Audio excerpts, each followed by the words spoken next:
بسم الله الرحمن الرحيم.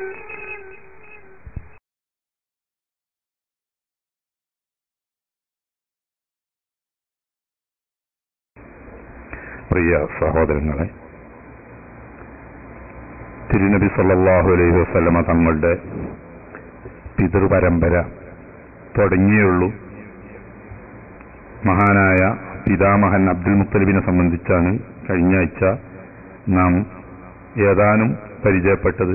ഇനിയും ഒരുപാട് പരിചയപ്പെടാനുണ്ട്. ഒറ്റവാക്കിൽ നമ്മൾ മനസ്സിലാക്കണം, പ്രവാചകന്മാരോ അതല്ലെങ്കിൽ പ്രബോധകന്മാരോ ഒന്നും ഇല്ലാതിരുന്ന ആ ജാഹിലിയ കാലഘട്ടത്തിൽ മഹാനായ അബ്ദുൽ മുത്തലിബ് സ്വന്തം ബുദ്ധി കൊണ്ട് പരലോക ജീവിതം എന്നൊന്ന് അനിവാര്യമാണ് എന്നും അതില്ലാതിരിക്കുക എന്നത് ഈ ലോകത്തിന്റെ സംവിധാനത്തിന് ശരിക്കും യുക്തിരഹിതമാണ് എന്നും അതുകൊണ്ട് തന്നെ യുക്തിഭദ്രമായി കാണുന്ന ഈ ലോകത്തിന്റെ സംവിധാനം സമ്പൂർണമാവണമെങ്കിൽ പരലോക ജീവിതം ഉണ്ടായേ തീരൂ എന്ന് മഹാനവറുകൾ വളരെ ബുദ്ധിപരമായി തന്നെ സമർത്ഥിക്കുകയും അത് ജനങ്ങളെ ഉത്ബോധിപ്പിക്കുകയും ചെയ്തിരുന്നു എന്ന് ചരിത്രത്തിൽ കാണാം.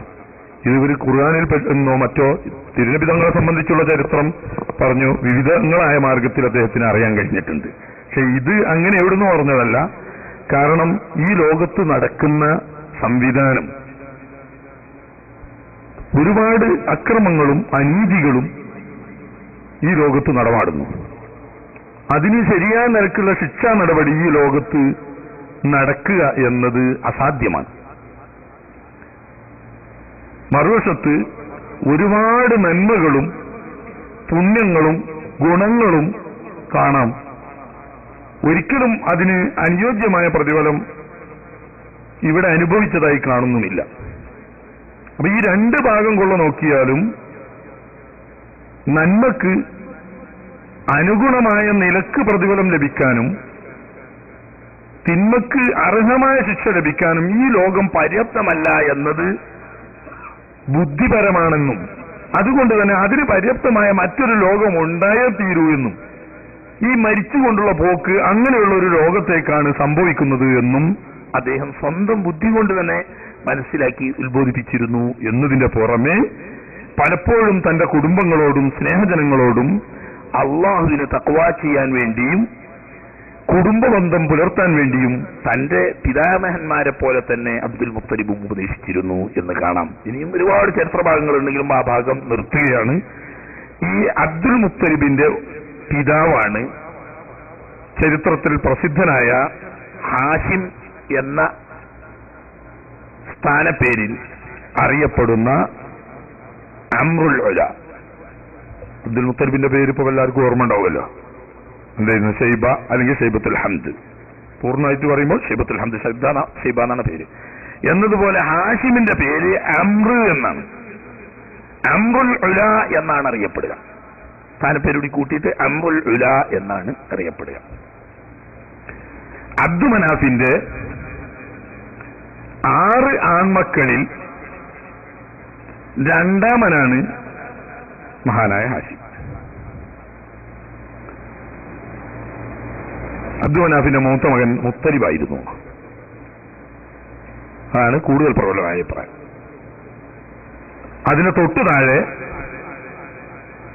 ഹാഷിമും അബ്ദു ശംസും ഇരട്ടകളായിരുന്നു. ഒരു ഗർഭത്തിൽ പ്രസവിക്കപ്പെട്ടതാണ്. അതിൽ ആദ്യം ഹാഷിമിനെ പ്രസവിച്ചു, അതിന് തുടർന്ന് തന്നെ അബ്ദു ശംസും. പക്ഷേ ഒരു പ്രത്യേകതയുണ്ടായിരുന്നു. ഹാഷിമിന്റെ കാലിന്റെ പെരുവലര് അബ്ദു ശംസിന്റെ നെറ്റിയിൽ പറ്റിയതായിട്ടുണ്ടായിരുന്നത്. ഒരു ജാതി സയാമീസ്. അത് വേർപ്പെടുത്തൽ വേണ്ടി വന്നപ്പോൾ അങ്ങനെ അന്നത്തെ നിലക്കത് വേർപ്പെടുത്തുകയും വേർപ്പെട്ടപ്പോൾ സ്വാഭാവികമായും രക്തം ഒഴുകുകയും ചെയ്തു. ഇന്നത്തേക്കുള്ള സംവിധാനം വരാത്തതുകൊണ്ട്. അതുകൊണ്ട് തന്നെ അന്നൊക്കെ ലക്ഷണം പറയുന്ന ആളുകൾ വല്ലാതുണ്ട്. അത് എത്രത്തോളം ഒക്കൊന്നും നമുക്ക് പറയാൻ കഴിയില്ല. ഈ ലക്ഷണം നോക്കിയിട്ട് അന്ന് തന്നെ ഈ കുഞ്ഞുങ്ങൾ ജനിച്ച ദിവസം ഇത് വേർപ്പെടുത്താൻ വേണ്ടിയിട്ട് ഹാഷിമിന്റെ പെരുവിരല് അബ്ദു ഷംസിന്റെ നെറ്റിയിൽ നിന്നിട്ട് വേർപ്പെടുത്താൻ വേണ്ടിയിട്ട് ശസ്ത്രക്രിയ വേണ്ടി വന്നപ്പോൾ രക്തമൊഴുകിയത് കൊണ്ട് ഇവർ തമ്മിൽ പാരമ്പര്യമായി തന്നെ രക്തച്ചൊരിച്ചിലും അസ്വാരസ്യങ്ങളും ഉണ്ടാവുമെന്ന് അന്ന് തന്നെ ചില ലക്ഷണക്കാർ പറഞ്ഞിട്ടുണ്ട്. അത് ചരിത്രം സാക്ഷിയും ആണ് അതിന്. അതെന്തോ ആട്ടെ, ഇപ്പൊ ഖുർആനിൽ പറഞ്ഞു അല്ല, എന്നാലും അനുഭവം അങ്ങനെ കാണാം. ബനു അബ്ദു ഷംസുകാരും അതുപോലെ തന്നെ ബനു ഹാഷിമുകാരും എന്നും ഇസ്ലാമിന്റെ മുമ്പും തിരുനബി സല്ലല്ലാഹു അലൈഹി വസല്ലം തങ്ങൾക്ക് ശേഷം ഇസ്ലാമിലും കടുത്ത പക, എത്രയോ അറുകൊലകൾ പരസ്പരം നടന്നിട്ടുണ്ട്. തിരുനബി സല്ലല്ലാഹു അലൈഹി വസല്ലം തങ്ങളുടെ മഹത്തായ സാന്നിധ്യം കൊണ്ട് ആ കാലഘട്ടം മാത്രം ഒരു പ്രശ്നം ഉണ്ടായിരുന്നില്ല. അല്ലാഹു സുബ്ഹാനഹു വ തആല അൻസാരികളെ പറ്റി പറഞ്ഞില്ലേ, എന്ന് പറഞ്ഞതുപോലെ അത് നബി സല്ലല്ലാഹു അലൈഹി വസല്ലം തങ്ങളുടെ സാന്നിധ്യം കൊണ്ട് ഔസും ഖസറജും ഒന്നായതുപോലെ ഈ ബനു ഹാഷിമുകാരും ബനു ഉമയ്യത്തുകാരനെ അബ്ദു ഷംസിന്റെ മകൻ ഉമയ്യത്തായിരുന്നു. ആ ഉമയ്യത്തിന്റെ പേരിലാണ് ഗോത്രം അറിയപ്പെടുന്നത്. അബ്ദു ഷംസുകാരാണെങ്കിൽ പോലും ബനു ഉമയ്യ എന്ന പേരിലാണ് അവര് പ്രസിദ്ധമായത്. അത് അബ്ദു ഷംസിന്റെ നേരെ മകനാണ് ഉമയ്യത്ത്. ആ ഉമയ്യത്തിന്റെ മക്കൾ വരുമ്പോൾ മാപ്പാനെക്കാട്ടിലും പ്രശസ്തനായിരുന്നു പിന്നീട് ഈ മകൻ ഉമയ്യത്ത്. അതുകൊണ്ട് അയാളുടെ പേരിലാണ് കുടുംബം അറിയപ്പെടുന്നത്. ആ ഗോത്രപ്പോര് തിരുനബി സല്ലല്ലാഹു അലൈഹി വസല്ലം തങ്ങളുടെ കാലത്ത് മാത്രം അത് അവിടുത്തെ സാന്നിധ്യം കൊണ്ട് ഉള്ള ബർക്കത്ത് കാരണം ഇല്ലാതിരുന്നെങ്കിലും പിന്നീട് അത് ദീർഘകാലം എന്നല്ല, ഏകദേശം ചരിത്രത്തിൽ നൂറ്റാണ്ടുകൾ തന്നെ രക്തച്ചൊരിച്ചിലിന്റെ സംഭവം ആട്ടെ. പിന്നെ അതിന് താഴെ നൗഫൽ എന്ന മറ്റൊരു മാതാവിന് ഈ 3 മക്കളും ഒരു ഉമ്മായിൽ ജനിച്ചതാണ്. മുത്തലിബും ഹാഷിമും അബ്ദു ഷംസും. നൗഫൽ മറ്റൊരു ഉമ്മയിലും. പിന്നെ വേറെ 2 മക്കൾ അത്രയൊന്നും പ്രശസ്തരല്ലാത്ത വേറെ 2 ആൺമക്കളും ഉണ്ടായിരുന്നു. 6 പെൺമക്കളും. ഇതില് നമ്മള് ഇപ്പോഴത്തെ നേരിട്ട് ചർച്ച ഹാഷിമിനെ സംബന്ധിച്ച് അഹ്ലു ബൈത്തിനെ പറ്റിയല്ലല്ലോ ചർച്ച. ആ ഭാഷ വരുമ്പം ഇവിടൊക്കെ ചർച്ച വരും. കാരണം അത് അബ്ദു മനാഫിന്റെ മക്കൾ കീപ്പോട്ട് വന്നിട്ട് ആണ് ഈ അഹ്ലു ബൈത്തും അല്ലാത്തവരും വേർതിരിയുന്നത്. അതുകൊണ്ട് ആ ഒരു ചർച്ച ഇൻഷാ അല്ലാഹ് അടുത്ത വരും. ഇപ്പോൾ നമ്മൾ ഉപ്പാപ്പമാരെ പറ്റിയായതുകൊണ്ട് ഹാഷിമിനെ പറ്റിയാണ് ഇപ്പോൾ ചർച്ച. മഹാനായ അംർ, മക്കൾക്കാർ പൊതുവെ കച്ചവടക്കാരാണ്. പക്ഷെ ആ കച്ചവടത്തിന് ഒരു പരിമിതി ഉണ്ടായിരുന്നു. ലോകത്തിന്റെ നാനാദിക്കിൽ നിന്നും വ്യത്യസ്തങ്ങളായ ചരക്കുകൾ പല നാട്ടുകാരും ഇറക്കുമതി ചെയ്യും. അവരോട് മക്കയിലെ വ്യാപാരികൾ അത് മക്കയിൽ വെച്ച് വാങ്ങുക ചെയ്യാം. അതുപോലെ ലോകത്തിന്റെ നാനാദിക്കുകളിൽ നിന്നും വരുന്ന വ്യാപാരികൾക്ക് ഇവർ മറിച്ച് വിൽക്കുകയോ ചെയ്യാം. കോഴിക്കോട്ടെ പച്ചക്കറി കച്ചവടക്കാരേക്ക് അങ്ങനെയായിരുന്നു ആദ്യകാലത്ത് ദീർഘകാലം ഖുറൈശികൾ കച്ചവടം നടത്തിയിരുന്നത്. ഓരത് കൊണ്ടുപോകാനും നിൽക്കൂല, കൊണ്ടുവരാനും നിൽക്കൂല. ആ ഏർപ്പാട് ഓർക്കില്ല. ദൂരദിക്കുകളിൽ നിന്നിട്ട് വിവിധ നാട്ടുകാരെ കൊണ്ടുവരുന്ന ചരക്ക് മക്കയിൽ അവർ വിലക്ക് വാങ്ങുകയും പല ദിക്കുകളിൽ നിന്നും വരുന്നവർക്ക് അവിടെ നിൽക്കുകയും ചെയ്യും. അല്ലാതെ അവരെവിടെയും ഇറക്കുമതിയും കയറ്റുമതിയും നേരിട്ട് ചെയ്യാറുണ്ടായിരുന്നില്ല. അതുകൊണ്ട് തന്നെ കച്ചവടത്തിന്റെ യഥാർത്ഥ മർമ്മം അവരുടെ കയ്യിലുണ്ടായിരുന്നില്ല. ഇറക്കുമതിയും കയറ്റുമതിയും കൈകാര്യം ചെയ്യുമ്പോഴാണ് ശരിക്ക് കച്ചവടത്തിന്റെ നിയന്ത്രണം കൈവശം വരിക. അതിന് മക്കത്തും പരിസരത്തുമായി പ്രസിദ്ധ ചന്തകൾ ഉണ്ടായിരുന്നു. സൂക്കുമുക്കാവ്, മജന്ന എന്നൊക്കെ പേരിൽ അറിയപ്പെടുന്ന ഹജ്ജുമായി ബന്ധപ്പെട്ട സന്ദർഭങ്ങളിൽ വലിയ സൂക്കുകൾ ഇറക്കാറുണ്ടായിരുന്നു. ചെറുപ്പം മുതലേ തന്നെ തിരുനബി സല്ലല്ലാഹു അലൈഹി വസല്ലമ തങ്ങളുടെ നൂറാനിയത്തിന്റെ സാന്നിധ്യം കൊണ്ട് പ്രത്യേക വ്യക്തിത്വത്തിന്റെ ഉടമയായിരുന്നു മഹാനായ ഹാഷിം. ഖമറുൽ ബത്ഹ എന്ന പേരിൽ അദ്ദേഹം അറിയപ്പെട്ടിരുന്നു. ഖമറുൽ ബത്ഹ എന്ന് പറഞ്ഞാൽ മക്കയുടെ പ്രത്യേക പേരാണ് ബത്ഹ. അവിടുത്തെ ചമ്രൻ എന്ന് പറഞ്ഞാൽ ആരും കണ്ടാല് ഒറ്റ നോട്ടത്തിൽ ഇരുന്നു അത്രയും സൗന്ദര്യത്തിന്റെയും ഗാംഭീര്യത്തിന്റെയും ഉടമയായിരുന്നു. അബ്ദുൽ മുത്തലിബിനെ പറ്റി പറഞ്ഞതുപോലെ തന്നെ അവരുടെ പിതാവാവുന്ന ഹാഷിം. നബി സല്ലല്ലാഹു അലൈഹി വസല്ലം തങ്ങളുടെ നൂറാനിയത്തിന്റെ ബർക്കത്തായിരിക്കാം അത്. അദ്ദേഹം സ്വന്തമായി പലപ്പോഴും വിദേശയാത്ര നടത്താറുണ്ട്. അങ്ങനെ ഷാമില് പോയി. എന്നും ധർമ്മിഷ്ഠരാണ് ഖുറൈശികൾ പൊതുവെ. അത് ഈ നബിതങ്ങളുടെ കുടുംബക്കാർ എന്നും, പ്രത്യേകിച്ചും അത് ഖലീലുല്ലാഹി ഇബ്രാഹിം അലൈഹിസ്സലാമിന്റെ പ്രത്യേക പാരമ്പര്യമായിട്ട് അവർക്ക് ലഭിച്ചത് തന്നെയാണ് ഈ ദാനശീലം എന്ന് പറയുന്നത്. അദ്ദേഹം അറിയപ്പെട്ട വലിയ ദാനശീലനായിരുന്നു. അങ്ങനെ ഷാമിലെത്തിയ അദ്ദേഹം അവിടെ ഏതാനും ദിവസങ്ങൾ താമസിക്കുമ്പോൾ ഇദ്ദേഹത്തിന്റെ ഏർപ്പാട് ദിവസവും ഒരാടറക്കും. ഈ ആട് അറുത്ത് മാംസം പാകം ചെയ്ത് റൊട്ടി അവിടുന്ന് വിലക്ക് വാങ്ങി വലിയ തളികകളിൽ ഈ റൊട്ടി മുറിച്ചിട്ട് ഈ ആടിന്റെ മാംസം അതിലൊഴിച്ച് പരിസരത്തൊക്കെ ഉള്ള ആളുകളെ വിളിച്ചിട്ട് സദ്യ കൊടുക്കുക എന്നത് നിത്യസംഭവമാണ്. ഷാമുകാർക്ക് അങ്ങനെ ഒരു ഏർപ്പാട് അറിയില്ല.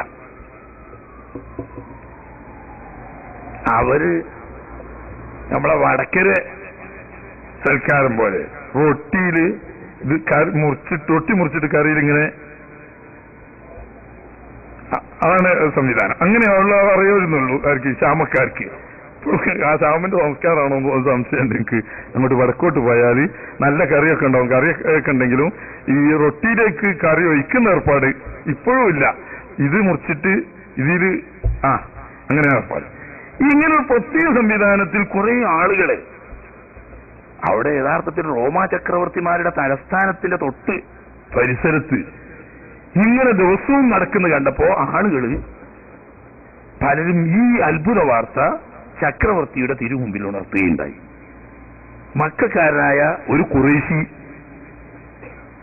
അദ്ദേഹം ഇങ്ങനെ വലിയ സദ്യ കൊടുക്കുന്ന ദിവസവും.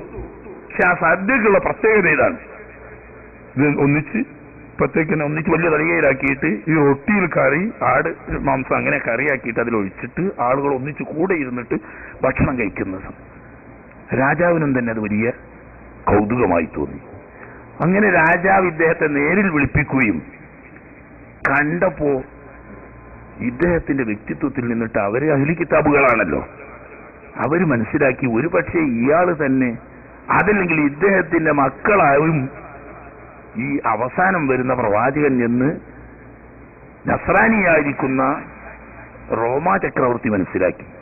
അങ്ങനെ അദ്ദേഹം കേവലം ഒരു സാധാരണക്കാരനാണ്, കാര്യം വലിയ പ്രമുഖനാണെങ്കിൽ പോലും മക്കൾ സാധാരണ മനുഷ്യനാണല്ലോ, അല്ലാതെ അന്ന് രാജാധികാര ഔദ്യോഗികമായിട്ടൊന്നും നിലവിലില്ല മക്കത്ത്. അദ്ദേഹത്തിനോട് റോമാ ചക്രവർത്തി തന്റെ സ്വന്തം മകളെ വിവാഹം ആലോചിക്കുകയുണ്ടായി. അതിന്റെ കാരണം എന്താ അവർക്ക് അറിയാഞ്ഞിട്ടല്ല, അതായത് അവരെ പോലെ ആള് ചക്രവർത്തിയല്ല, രാജാവല്ല, അധികാരം കയ്യിലില്ലാതെ അറിയാം. പക്ഷേ ഇഞ്ചിയിൽ നിന്നും മനസ്സിലാക്കിയതനുസരിച്ച് അവസാനത്തെ പ്രവാചകൻ ഒരുപക്ഷെ ഇദ്ദേഹം തന്നെ വന്ന ചെറുപ്പക്കാരനാണ് ഹാഷിം, ഇദ്ദേഹം തന്നെ ആവാം, അതല്ലെങ്കിൽ ഇദ്ദേഹത്തിന്റെ പാരമ്പര്യത്തിലാണ് അത് വരിക. അപ്പൊ അത് തന്റെ കുടുംബത്തിലേക്ക് വരണം എന്നുള്ള ആഗ്രഹത്തിൽ ചക്രവർത്തി സ്വന്തം മകളെ വിവാഹം കഴിക്കാൻ ആവശ്യപ്പെട്ടെങ്കിലും അദ്ദേഹം സ്നേഹപൂർവ്വം ആ ആവശ്യം നിരസിക്കുകയാണ് ചെയ്തത്. കാരണം അവരുടെ സംസ്കാരവും റോമക്കാരുടെ സംസ്കാരവും തമ്മിൽ ഒത്തുപോകില്ല എന്നതുകൊണ്ട് അത് ആ വിവാഹം അഭ്യർത്ഥന സ്വീകരിച്ചില്ല. എങ്കിലും അദ്ദേഹത്തിന്റെ വ്യക്തിത്വം ചക്രവർത്തിയെ വല്ലാതെ സ്വാധീനിച്ചു. അതുകൊണ്ട് തന്നെ വളരെയേറെ ബഹുമാനിക്കുകയും ആദരിക്കുകയും ചെയ്ത് ഈ സന്ദർഭം മഹാനായ ഹാഷിം മുതലെടുത്തു. അദ്ദേഹം പറഞ്ഞു, ചക്രവർത്തി, ഇവിടുത്തെ തിരുമുമ്പിൽ എനിക്ക് ഉണർത്താനുള്ള ഒരു പ്രത്യേക സന്ദേശം. ഞങ്ങൾ മക്കായിൽ നിങ്ങൾ ഇവിടെ ആവശ്യമുള്ള കൗതുകകരമായ ധാരാളം വസ്തുക്കൾ വിവിധ നാടുകളിൽ നിന്ന് അവിടെ വിൽപ്പന നടത്തപ്പെടുന്നത് ഞങ്ങളാണ് വിലക്ക് വാങ്ങാറ്. അത് അവിടെ തന്നെ വരുന്ന വ്യാപാരികൾക്ക് ഞങ്ങൾ മറച്ചു വിൽക്കുകയും അവര് കൊണ്ടുവന്ന് ഇവിടെ വിൽക്കുകയാണ് ചെയ്യുന്നത്. സ്വാഭാവികമായും നിങ്ങളെ സംബന്ധിച്ച് ഈ ചരക്കിന് വില കൂടാൻ അത് കാരണമാകും. 2 പ്രാവശ്യം മറിഞ്ഞു വരുമ്പോൾ അതിനനുസരിച്ച് വില കൂടുമല്ലോ. അതേസമയത്ത് വ്യാപാരത്തിൽ വിശാല മനസ്കരും പരിചയസമ്പന്നരുമാവുന്ന ഖുറൈശികൾ ഇവിടുത്തെ തിരുമനസ്സുകൊണ്ട് ഇറക്കുമതി തീരുവ ഇല്ലാതെ മക്കയിൽ നിന്നിട്ട് ചരക്കിറക്കാനുള്ള ഒരു അനുമതി തരികയാണെങ്കിൽ ഇങ്ങനെയുള്ള കൗതുകകരമായ വസ്തുക്കൾ തന്നെ ഇവിടെ കൊണ്ടുവന്ന് വിൽപ്പന നടത്താൻ ഇവിടത്തെ തിരുമനസ് അനുമതി തരികയാണെങ്കിൽ ഞങ്ങൾക്കത് ഗുണം ചെയ്യും എന്നതിലുപരി ഇവിടത്തെ നാട്ടുകാർക്ക് അതായിരിക്കും ലാഭകരം എന്നുണർത്തിച്ചപ്പോൾ രാജാവ് അത് സമ്മതിക്കുകയും ഇറക്കുമതി തീരുവയില്ലാതെ മക്കാർക്ക് യഥേഷ്ടം മക്കയിൽ നിന്നും ചരക്ക് റോമയുടെ ഏത് ഭാഗത്തും, അത് ഷാമ മുതൽക്കുള്ള ഇഷ്ടമുള്ള ഏത് മാർക്കറ്റിലും മക്കാർക്ക് വസ്തുക്കൾ കൊണ്ടുപോയി വിൽക്കാനുള്ള അനുമതി പത്രം ചക്രവർത്തി തിരുമനസിന്റെ നേരിട്ടുള്ള നിർദ്ദേശപ്രകാരം എഴുതി വാങ്ങുകയുണ്ടായി. ഈ എഴുത്തുമായി പോരുമ്പോൾ പരിസരത്തുള്ള അറബി രാജാവായിരുന്നു ഹസ്സാൻ രാജാവ്. അത് റോമാക്കാരുടെ ആശ്രിതനാണ്. അദ്ദേഹത്തിന് ഇന്ന് മഹാരാജാവിന്റെ അനുമതി പത്രം കാണിച്ചുകൊണ്ട് ഹസ്സാൻ രാജാവിന്റെ രാജ്യത്തിലൂടെ വേണം ഇവിടുന്ന് കടന്നുപോകാൻ, അയാളുടെ അനുമതി വാങ്ങണം. അതിന് മഹാരാജാവിന്റെ അനുമതി പത്രം കാണിച്ചുകൊണ്ട് ഹസ്സാൻ രാജാവിനോടും അദ്ദേഹം ഇതേ നിലക്ക് തന്നെ ആ നാട്ടിൽ വിൽപ്പന നടത്താനോ അതിലൂടെ ചരക്കുമായി കടന്നുപോകാനോ ഉള്ള സ്വതന്ത്രമായ അനുമതി ഹസ്സാൻ രാജാവിന്റെ എന്നിട്ടും എഴുതി വാങ്ങുകയുണ്ടായി. അവിടെ നിന്ന് തൊട്ട് മക്ക വരെയുള്ള പ്രധാന അറബി ഗോത്ര തലവന്മാരെ മുഴുവനും കണ്ടിട്ട് അവരുടെ നാട്ടിലൂടെ ഖുറൈശികളുടെ കാഫില സംഘം ആക്രമിക്കപ്പെടാതെ, പിടിച്ചുപറിക്കപ്പെടാതെ, നികുതിയോ തീരുവയോ ചുമത്താതെ കടന്നു പോകാനുള്ള അനുമതി പത്രവും എഴുതി വാങ്ങുകയുണ്ടായി. അത് ബുദ്ധിയാണത്. അങ്ങനെ റോമാ ചക്രവർത്തി തൊട്ട് മക്കയുടെ തൊട്ടു പരിസരം വരെയുള്ള മുഴുവൻ പ്രദേശത്തിലൂടെയും മക്കാർക്ക് ചരക്ക് യഥേഷ്ടം കൊണ്ടുപോകാൻ അതാരും ആക്രമിക്കപ്പെടുകയില്ല എന്നും ആരാലും പിടിച്ചുപറിക്കപ്പെടുകയില്ല എന്നും അതിന്റെ പുറമെ കടന്നുപോകുന്നതിന് അവിടെ തീരുവയൊന്നും മടക്കേണ്ടതില്ല എന്നും അവസാനം റോമയുടെ ഏത് ഭാഗത്ത് വേണമെങ്കിലും വ്യാപാരം നടത്തുന്നതിന് മറ്റെല്ലാ വിഭാഗങ്ങളും പുറമെ നിന്ന് ചരക്കിറക്കണമെങ്കിൽ അവിടെ നിന്ന് തീരുവടക്കം, ഇത് കൊടുക്കാതെ ഖുറൈശികൾക്ക് വ്യാപാരം നടത്താമെന്നുമുള്ള കരാർ എഴുതി വാങ്ങി അതനുസരിച്ച് മഹാനായ ഹാഷിം മക്കാരോട് ഈ സന്തോഷ വാർത്ത അറിയിക്കുകയും അങ്ങനെ മക്കത്ത് മുമ്പൊരു സമ്പ്രദായം ഉണ്ടായിരുന്നു. പാവപ്പെട്ട ആളുകൾ അവരെപ്പോഴും അഭിമാനികളാണ്. ഖുറൈശികളായതുകൊണ്ടൊക്കെ വളരെ അഭിമാനികളാണ്. ചില ആളുകൾ വളരെ പാവപ്പെട്ട കുടുംബമുണ്ടാവും, ചിലർ കഴിവുള്ളവരുണ്ട്. ഈ പാവപ്പെട്ട കുടുംബങ്ങൾ മക്ക പട്ടണത്തിൽ മാന്യമായി ജീവിക്കാൻ കഴിയാത്ത ഒരു സാമ്പത്തികമായ പരാധീനതയിലേക്ക് എത്തിയാൽ അവർ ചെയ്തിരുന്നത് മക്ക വിട്ട് ഒറ്റപ്പെട്ട ഏതെങ്കിലും പ്രദേശത്ത് പോയിട്ട് തമ്പ് കെട്ടി അവിടെ ജീവിക്കുക, അങ്ങനെ ഓരോരുത്തരായി മരിച്ചു തീരുക. പട്ടിണി കിടന്ന് മരിച്ചു തീർന്നാലും അഭിമാനം പണയം വെച്ച് ഒരുത്തന്റെ മുന്നിൽ കൈയാട്ടി യാചിക്കില്ല എന്നൊരു സ്വഭാവം ഖുറൈശികൾക്കുണ്ടായി. അങ്ങനെ പാവപ്പെട്ട ഒരുപാട് കുടുംബങ്ങൾ ഈ നിലക്ക് സ്വയം ആത്മാഹുതി ചെയ്യേണ്ട ഒരവസ്ഥ കണ്ടു. ഇതിന് തടയിടലായിരുന്നു ഹാഷിമിന്റെ പ്രധാനമായ ലക്ഷ്യം. അദ്ദേഹം ഈ അനുമതി പത്രങ്ങളുമായി വന്ന് മക്കാരോട് പറഞ്ഞു, മക്കാരെ, അന്തസ് നിലനിൽക്കുന്നത് അംഗബലത്തിലാണ്. അംഗബലമുണ്ടാവണമെങ്കിൽ പാവപ്പെട്ടവൻ ഇങ്ങനെ മക്ക പട്ടണത്തിൽ നിന്നിട്ട് വിട്ട് ഏതെങ്കിലും മനുഷ്യനില്ലാത്ത പ്രദേശത്ത് പോയി പട്ടിണി കിടന്ന് മരിച്ചാൽ നമ്മൾ അംഗബലം നശിക്കുക ചെയ്യുക. ഏതാനും മുതലാളിമാർ മാത്രം ഇവിടെ സുഖിച്ച് ജീവിച്ചത് കൊണ്ട് കാര്യമില്ല. അതുകൊണ്ട് ആരും ആർക്കും വെറുതെ ഒന്നും ചെയ്യണ്ട. എനിക്ക് പറയാനുള്ളത്, മുതലാളിമാർ പണം നിറക്കട്ടെ, പാവപ്പെട്ടവൻ അവന്റെ കീഴിൽ തൊഴിലെടുക്കട്ടെ. കൂലിപ്പണി എടുക്കില്ല, അതവർക്ക് മാനക്കേടാണ്. കൂലിപ്പണി അടിമകളെ എടുക്കുള്ളൂ. കൂലിപ്പണി എടുക്കണ്ട. കച്ചവടത്തിന് പണക്കാരൻ പണമിറക്കുമ്പോൾ പാവപ്പെട്ടവൻ കച്ചവടം ചെയ്യട്ടെ. അങ്ങനെ ഒരു പാവപ്പെട്ട കുടുംബം ഒരു മുതലാളിയുടെ കുടുംബത്തിന്റെ സ്വത്ത് സ്വീകരിച്ച് ഈ പാവപ്പെട്ട കുടുംബം കച്ചവടത്തിൽ അംഗമായി ചേരട്ടെ. അങ്ങനെ മക്കയിലുള്ള മുഴുവൻ കുടുംബങ്ങളും, കഴിവുള്ളവര് പണം കൊണ്ടും കഴിവില്ലാത്തവർ തടി കൊണ്ടും കച്ചവടത്തിന് സന്നദ്ധരാകുക. അങ്ങനെ മക്കയിലുള്ള മുഴുവൻ ആളുകളും ഹാഷിം എന്താണോ പറയുന്നത് ചോദ്യം ചെയ്യുന്നവരാരുമില്ല. എല്ലാവരും വളരെ നല്ല അഭിപ്രായമെന്ന് പറയുന്നത് അംഗീകരിച്ച് പാവപ്പെട്ട മുഴുവൻ ആളുകൾക്കും കഴിവുള്ള കുടുംബങ്ങൾ പണം മുടക്കി കൊടുക്കുകയും ഈ പാവപ്പെട്ടവർ, കച്ചവട പരിചയമുള്ളവര് ഇല്ലാത്തവരും ഒക്കെ ഉണ്ട്, അവർ മൊത്തം കൂടി ഒരു സൊസൈറ്റിയാക്കി അതിന്റെ നേതൃത്വം ഹാഷിം തന്നെ നേരിട്ട് വഹിച്ചു. ഈ സൊസൈറ്റിയുടെ നേതൃത്വത്തിൽ പരമാവധി വിദേശത്ത് നിന്ന് ഇറക്കുമതി ചെയ്ത ചരക്ക് വിലക്ക് വാങ്ങി ഒന്നിച്ച് ഷാമിലേക്ക് കയറ്റുമതി നടത്തുകയുണ്ടായി. അങ്ങനെ ഷാമിൽ കൊണ്ടുപോയി വളരെ മാന്യമായ നിലക്ക് കച്ചവടം നടത്തുകയും സാധാരണ വ്യാപാരികളിൽ നിന്ന് ലഭിക്കുന്നതിനേക്കാളും കുറഞ്ഞ വിലക്ക് റോമക്കാർക്ക് ചരക്ക് കിട്ടുന്നു. അതോടുകൂടി മക്കാർക്ക് വമ്പിച്ച ലാഭം. കാരണം ഇവിടെ നികുതിയും തീരുവയോ ഒന്നുമില്ലാതെ നേരിട്ടാണ് പോകുന്നത്. അതുകൊണ്ട് അവർക്ക് വമ്പിച്ച ലാഭവും. അങ്ങനെ പാവപ്പെട്ട കുടുംബങ്ങൾ പണക്കാരന് തുല്യമായി മാന്യമായി ജീവിക്കാനുള്ള ജീവിതമാർഗം കണ്ടെത്തുകയും തൊഴിലില്ലാതെ കഷ്ടപ്പെടുക എന്ന അവസ്ഥ മക്കയിൽ നിന്ന് ഖുറൈശികളിൽ നിന്ന് എടുത്തുകളയപ്പെടുകയും ചെയ്തു. ആ കാലത്താണ് തൊഴിലില്ലായ്മയും അതുപോലെ തന്നെ ദാരിദ്ര്യവും നിർമ്മാർജ്ജനം ചെയ്യാൻ വേണ്ടി ശാസ്ത്രീയമായി ഇന്നത്തെ ഒരു സംവിധാനം വരാത്ത ജാഹിലിയ കാലത്ത് മഹാനായ ഹാഷിമിന്റെ ബുദ്ധി കൊണ്ട് അങ്ങനെ ഈ വ്യാപാരത്തിലൂടെ വലിയൊരു പ്രശ്നത്തിന്റെ പരിഹാരം ഹാഷിം കാണുകയുണ്ടായി. ഇതിന് മുമ്പ് ഇങ്ങനെ പരിഹാരം ഉണ്ടാകുന്നതിന് മുമ്പ് പട്ടിണി വ്യാപകമായൊരു കൊല്ലം ഉണ്ടായി. കാരണം ചരക്കുകൾ വേണ്ടത്ര പുറത്തുനിന്ന് വന്നില്ല. ചില പ്രത്യേക കാരണങ്ങളാൽ മഴ ലഭിക്കാത്തത് കൊണ്ട് നാട്ടിൽ മൃഗങ്ങളാണ് അവിടെ ഉണ്ടായതാകെ കൃഷി. മൃഗങ്ങളാവുന്ന കൃഷി പറ്റേ നശിച്ചു. മഴ ലഭിക്കാത്തത് കൊണ്ട് പുറത്തുനിന്ന് ചരക്ക് വരാത്തത് കൊണ്ട് വ്യാപാരം മന്ദഗതിയിലുമായതുകൊണ്ട് മക്ക കൊടുമ്പട്ടിണിയുടെ വക്കിലെത്തിയപ്പോ മഹാനായ ഹാഷിം വലിയ പണക്കാരനാണ്. നേരത്തെ തന്നെ വ്യാപാരം കൊണ്ട് സ്വന്തം മക്കത്തെ കച്ചവടം കൊണ്ട് തന്നെ വലിയ പണക്കാരനാണ്. ഇദ്ദേഹം തന്റെ സമ്പത്ത് മുഴുവനും മുടക്കിയിട്ട് അപ്രാവശ്യം ചെയ്തത് ഷാമിലേക്ക് പോയി അവിടെ നിന്ന് റൊട്ടി ഹോൾസെയിലായിട്ട് ഇന്നത്തേക്ക് അന്ന് രാവിലെ റൊട്ടി ഉച്ചന്റെ ശേഷം പറ്റൂല, ഉച്ചന്റെ റൊട്ടി വൈകുന്നേരം പറ്റൂല എന്ന് പറയുന്ന കാലമല്ലാതെ ഷാമിൽ നിന്നിട്ട് റൊട്ടി ഉണ്ടാക്കി പാക്ക് ചെയ്ത് ചാക്കില് ഒട്ടകപ്പുറത്ത് ലോഡ് ചെയ്ത് കൊണ്ടുവന്ന് മക്കയിൽ വരുത്തി തന്റെ ഉടമയിലുണ്ടായിരുന്ന ധാരാളം ഒട്ടകങ്ങൾ പറഞ്ഞല്ലോ. അബ്ദുൽ മുത്തലിബിന്റെ പണ്ട് 200 ഉച്ചയുണ്ടായ ഒട്ടകം പറഞ്ഞല്ലോ. മുമ്പര വാപ്പ അപ്പൊ എത്ര 100 ഉണ്ടാവും ഉറപ്പിന്നെ.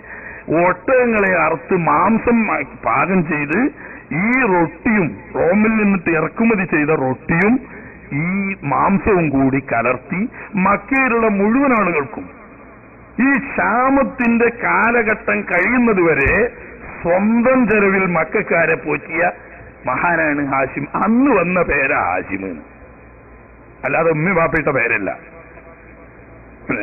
അതിന് ദാനശീലൻ എന്നുള്ള അർത്ഥത്തിനാണ്. അല്ലാതെ പേര് അമ്ര എന്നും സ്ഥാനത്തുകൂടി കൂട്ടിയിട്ട് അമ്രുലുല എന്നുമാണ് ശരിക്കുള്ള പേര്. ഈ ഹാഷിം എന്ന പേര് അന്ന് വന്ന ഇത് പക്ഷെ എന്നും നടക്കൂല എന്ന് മനസ്സിലാക്കി. എന്നും ഇപ്പോൾ ഒരു നാട്ടുകാരെ തീറ്റിപ്പോറ്റാൻ കഴിയില്ലല്ലോ. അതിന് ചിന്തിച്ചുകൊണ്ടാണ് രണ്ടാമത് ഇങ്ങനെ വ്യാപാരത്തിനുള്ളൊരു വാതില് മഹാനായ ഹാഷിം തുറന്നു കൊടുത്തത്. അപ്പോ സ്വാഭാവികമായും അതൊരു വലിയ അംഗീകാരമാണ്. മക്കയെ സംബന്ധിച്ച് പുതുജീവൻ ലഭിച്ചതാണ്. അപ്പോ അബ്ദു മനാഫിന്റെ 4 മക്കളുടെ 4 ഒന്നൊന്നിന്റെ മേലെ ഒരാളും ഒരാളെ കൊള്ളുമ്പോഴും കുറഞ്ഞു കൊടുക്കുന്ന ഏർപ്പാട് അവർക്കില്ല. അപ്പൊ ഹാഷിം ഇങ്ങനെ ഒരു ഏർപ്പാട് ചെയ്ത് മൂപ്പർക്ക് വലിയ അംഗീകാരമെന്നല്ല സ്വാഭാവികമായിട്ടും അംഗീകാരം വരും വേണം. അതിന് മാത്രം അധ്വാനിച്ച് കഷ്ടപ്പെട്ട ഇങ്ങനെ റോമ ഭാഗത്തു നിന്നുള്ള അനുമതി വാങ്ങി ആ ഒരു കവാടം തുറക്കപ്പെട്ടതോടുകൂടി ജീവിതത്തിനൊരു ആശ്വാസം വന്നു മക്കയെ സംബന്ധിച്ച്. അപ്പോ ഇങ്ങനെ ഹാഷിം ഒറ്റക്ക് ഇങ്ങനെ കൊടികുത്തി നടന്നാല് മറ്റൊരു വെച്ചുക്കോ. അവരും തന്നെ അങ്ങനെയാണ്. ഒരു പണ്ട് മാസ് പറഞ്ഞേക്ക് ഒരു പൂജ്യം അങ്ങനെ വരച്ചിട്ട് അത് വെട്ടാനും പാടില്ല, മായ്ക്കാനും പാടില്ല, അത് ചെറുതാക്കണം എന്ന് പറഞ്ഞില്ലേ. ആ ഏർപ്പാട് അതിനോട് ചെയ്ത് അത് ചെറുതാക്കാനുള്ള എന്താ അതിന്റെ മേലെ അതിലും വലിയൊരു വട്ടം വരയ്ക്കലല്ലാതെ വേറെ മാർഗമില്ലല്ലോ. അപ്പോ അബ്ദു ശംസ് മനസ്സിലാക്കി ഇങ്ങനെ എന്താക്കിയാ പറ്റൂല. ഹാഷിമിനെ ഒറ്റക്ക് അങ്ങനെ വിട്ടാൽ ഇപ്പൊ നമ്മളിവിടെ ഒന്നും അല്ലാതാകല്ലേ. ഇപ്പോ ഇവിടെ ദുന്യാവിലെ ആകെ റോമ മാത്രമൊന്നും അല്ലല്ലേ. റോമക്ക് സമാനമായിക്കൊണ്ട് തൊട്ടിപ്പുറത്തുകാരുണ്ട്. പേർഷ്യണ്ട്, പേർഷ്യൻ ചക്രവർത്തിമാരില്ലേ, കൈസർമാര്. അവര് അതുപോലത്തെ അല്ല, ഇതിനേക്കാളും ശക്തമായ ഒരു രാഷ്ട്രവും സംവിധാനമാണ് അവിടെ ഉള്ളത്. അവരാരും ഈ 4 ആളുകളും ഒന്നൊന്നിന് മെച്ചായിരുന്നു എല്ലാ അർത്ഥത്തിലും. നേരെ ഹാഷിം ചെറിയ ചില സൗന്ദര്യ പണക്കങ്ങളൊക്കെ ഒറ്റപ്പെട്ടൊക്കെ ഉണ്ടായിരുന്നെങ്കിലും മക്കൾ പേരമകം മുതൽക്കാണ് ഉമയ്യത്ത് മുതൽക്കാണ് രൂക്ഷമായത്. അതിനുമ്പ് അങ്ങനത്തെ പ്രശ്നങ്ങളൊന്നുമില്ല. ഇങ്ങനെ ഉണ്ടാവും ഒരാള് എല്ലാവരും അംഗീകരിക്കപ്പെടുന്ന ഒരു ജോലി ഒരു ഏർപ്പാട് ചെയ്ത് ജനങ്ങളുടെ ഒരു അംഗീകാരം കിട്ടി അതിലും മെച്ചപ്പെട്ടൊന്ന് പുറത്ത് ചെയ്തിട്ട് ജനങ്ങളിൽ നിന്ന് അംഗീകാരം നേടാം. അങ്ങനെ അബ്ദു ശംസ് എന്താക്കി നേരെ കൈസർ ചക്രവർത്തിമാരെ സമീപിച്ചു. ഇന്നത്തെ ഇറാനിലെ കൈസർ ചക്രവർത്തിമാരെ സമീപിച്ചിട്ട് അവിടെയും അദ്ദേഹത്തിനും പറയാനുണ്ടായിരുന്ന ഇത് തന്നെയാണ്. ഞങ്ങളുടെ ഭാഗത്ത് ലോകത്തിന്റെ നാനാഭാഗത്തു നിന്നും ചരക്ക് വരുന്നുണ്ട്, അതവിടുന്ന് പോകുന്നുണ്ട്. പക്ഷേ സാധാരണഗതിയിൽ ഞങ്ങൾ വിലക്ക് വാങ്ങി ഞങ്ങളോട് അവിടുന്ന് വ്യത്യസ്ത നാട്ടുകളിൽ നിന്നുണ്ട് വ്യാപാരികൾ മറിച്ച് വാങ്ങിയിട്ട് അവർ കൊണ്ടുവന്നിട്ട് അവിടെ കൊടുക്കുന്നത്. ഇത് ചക്രവർത്തി തിരുമനസ് ഇവിടത്തെ ഈ രാജ്യത്തിന്, ഇവിടത്തെ സാമ്രാജ്യത്തിന്റെ പ്രദേശങ്ങളിൽ, പ്രവിശ്യകളിൽ മക്കാർക്ക് നേരിട്ട് ചരക്ക് കയറ്റുമതി ചെയ്യാനും വിൽപ്പന നടത്താനുള്ള അനുമതി തന്ന് ഞങ്ങളെ ഇവിടുത്തെ തിരുമനസ് കൊണ്ട് അനുവദിക്കുകയാണെങ്കിൽ ഈ നാട്ടിനത് മെച്ചമാണ്. കാരണം ഒരു വ്യാപാരം വരാത്തത് കൊണ്ട് തന്നെ ചരക്കുകൾ സൗകര്യമായി ലഭിക്കും, വില കുറയും, ഞങ്ങൾക്ക് വ്യാപാരത്തിന് കൂടുതൽ സൗകര്യപ്രദവുമായിരിക്കും എന്ന് പറഞ്ഞപ്പോൾ ബുദ്ധിമാനായ കൈസർ ചക്രവർത്തി തോന്നിയത് ശരിയാണെന്ന്. അങ്ങനെ കൈസർ ചക്രവർത്തി അവരുടെ പരിധിയിൽപ്പെട്ട പ്രദേശങ്ങളിലൊക്കെ മക്കാർക്ക് യഥേഷ്ടം ചരക്കുകൾ കയറ്റുമതി ചെയ്യാനും വിൽക്കാനും അതിന് നികുതിയോ തീരുവയോ ഒന്നുമില്ലാതെ സ്വതന്ത്ര വ്യാപാരം നടത്താനുള്ള അനുമതി കൊടുക്കുകയും അത് എഴുതി വാങ്ങി പോരുകയും ചെയ്തു. അപ്പൊ രണ്ടാമത്തെ ഒരു വാതിലൂടി മക്കത്തിന് തുറന്നു. അപ്പം ഇനി രണ്ടാളുണ്ടല്ലോ അവിടെ പുറത്ത്. ഒരാള് സാറാകുമ്പോ വേറൊരാൾ മോശമാകാൻ പാടില്ല, അതൊക്കെ നാട്ടിന് ഉപകാരപ്പെടാം. നമ്മളെ നാട്ടിലെ ഗ്രൂപ്പുകൾ പോലെ ആയിട്ട് കാര്യമില്ല. ഒരാളൊരു പാലം കെട്ടാൻ തീരുമാനിച്ചാൽ മറ്റൊരു ആ പാലം മുടക്കാൻ നമ്മളെ നാട്ടിൽ തീരുമാനിച്ച. അതേ സമയത്ത് ഒരുത്തൊരു പാലം കെട്ടാൻ തീരുമാനിച്ചാൽ മറ്റൊപ്പുറത്ത് റോഡ് കെട്ടാൻ തീരുമാനിക്കുകയാണെങ്കിൽ നാട്ടിന് രണ്ടും മെച്ചാണ്. ഇവരങ്ങനെ ചിന്തിച്ചിരുന്നത്. നമ്മളെ നാട്ടിലെ രാഷ്ട്രീയക്കാര് ഞങ്ങൾ പറയില്ല തന്നെ, ഞങ്ങൾ അവിടുത്തെ വലിയ പാർട്ടിന്റെ നേതൃത്വത്തിന് എത്രത്തോളം യോഗ്യനാണെന്ന് അറിയാമോ, എത്ര പാലം മുടക്കിയെന്ന് അതിനനുസരിച്ച് ഓന് യോഗ്യത കൂടിയിട്ടുണ്ടാവും. അതുപോലെ തന്നെ റോഡ് മുടക്കിയിട്ടുണ്ടെങ്കിൽ ഓൻ എന്തായാലും ഉയർന്ന സ്ഥാനം. അങ്ങനെയാണ് നമ്മളത്. അതല്ല, തന്റെ നാട്ടുകാർക്കും തങ്ങളുടെ ജനങ്ങൾക്കും തങ്ങളുടെ സ്വാധീനവും കഴിവും ഉപയോഗപ്പെടുത്തിക്കൊണ്ട് എന്ത് ചെയ്തു കൊടുക്കാൻ കഴിയും. അതിലൂടെയാണ്, അതുകൊണ്ടാണ് ബനു അബ്ദു മനാഫിന് ഇത്ര അംഗീകാരം മക്കത്ത് വരാൻ കാരണം എന്ന് നമ്മൾ മനസ്സിലാക്കേണ്ടത്. ഒക്കെ വർക്കത്ത് കിട്ടാൻ കാരണം തിരുനബി സല്ലല്ലാഹു അലൈഹി വസല്ലം തങ്ങളുടെ നൂറാനിയത്തിന്റെ സാന്നിധ്യമായിരിക്കാം. അല്ലെങ്കിൽ അങ്ങനെ കിട്ടേണ്ടതില്ല. കാരണം അതിന് മുമ്പ് എത്ര വലിയവർ കഴിഞ്ഞുപോയി, അവർക്കൊന്നും സാധിക്കാത്തതാണ് ഇവര്. അങ്ങനെ രണ്ട് വൻശക്തികളുടെ ഇടയിൽ സ്വതന്ത്ര വ്യാപാരത്തിനുള്ള അനുമതി ഈ രണ്ട് വ്യക്തികളിലൂടെ നേടി. നൗഫലാണ് കൈസർ ചക്രവർത്തിമാർ. അതേസമയത്ത് അബ്ദു ഷംസ് അബിഷ രാജാക്കന്മാർ, എത്യോപ്യയില്. അന്ന് എത്യോപ്യൻ വലിയ രാജ്യം തന്നെ. ഇന്ന് പിന്നെ പൊളിഞ്ഞ് പറ്റത്തും അല്ലാഹു സുബ്ഹാനഹു വ തആല എന്തോ ഒരു പ്രത്യേക പരീക്ഷണത്തിന് വിധേയമായ രാജ്യമാണ് ഈ അബിഷ എന്ന് പറയുന്ന എത്യോപ്യ. ഒരു കാലത്ത് ഇസ്ലാമിന്റെ ആദ്യകാലത്ത് തിരുനബി സല്ലല്ലാഹു അലൈഹി വസല്ലമ തങ്ങൾ തന്നെ പ്രശംസിച്ച നീതിമാനായ ഒരു ചക്രവർത്തി, ആരും മക്കയിൽ സഹായിക്കാനില്ലാത്തൊരു സമയത്ത് നമുക്കൊക്കെ അറിയാലോ, ഒന്നാമത്തെ ഹിജറ അബിഷയിലേക്കാണല്ലോ പോയത്. അതിന്റെ കാരണം തിരുനബി സല്ലല്ലാഹു അലൈഹി വസല്ലമ തങ്ങൾ പറഞ്ഞത് എന്താണ്? അവിടെ ഒരു രാജാവുണ്ട്, അദ്ദേഹത്തിന്റെ അടിയിൽ ഒരാളും തന്നെ ആക്രമിക്കപ്പെടുകയില്ല. നസ്രാനിയാണ്, ഒരാളും അദ്ദേഹത്തിന്റെ നാട്ടിൽ ആക്രമിക്കപ്പെടുകയില്ല. ഇസ്ലാമിന് ആദ്യമായി മുസ്ലിങ്ങൾക്ക് അഭയം നൽകിയ രാജ്യമാണ്. അങ്ങനെ ഒന്നാമത് ഒരു ചക്രവർത്തി ഇസ്ലാം മതം സ്വീകരിച്ചതും അവിടുത്തെ ചക്രവർത്തി അബിഷ രാജാവ് തന്നെ. ആ നാട്ടിൽ നേരത്തെ തന്നെ വ്യാപാര ബന്ധം സ്ഥാപിച്ചത് ഈ പറഞ്ഞതുപോലെ ഈ ഹാഷിമിന് ശേഷം അബ്ദു ഷംസാണ്. അബ്ദു ഷംസും ഹാഷിമും ഇത് നേടിയപ്പോ പറഞ്ഞേക്ക് നൗഫല്, ചെറിയ അനുജൻ, അടുത്ത വേറൊരു ഉമ്മയിൽ ജനിച്ചതാണെങ്കിലും നൗഫലാണ് കൈസർ ചക്രവർത്തിമാരിൽ നിന്നും ഈ അനുമതി വാങ്ങിയത്.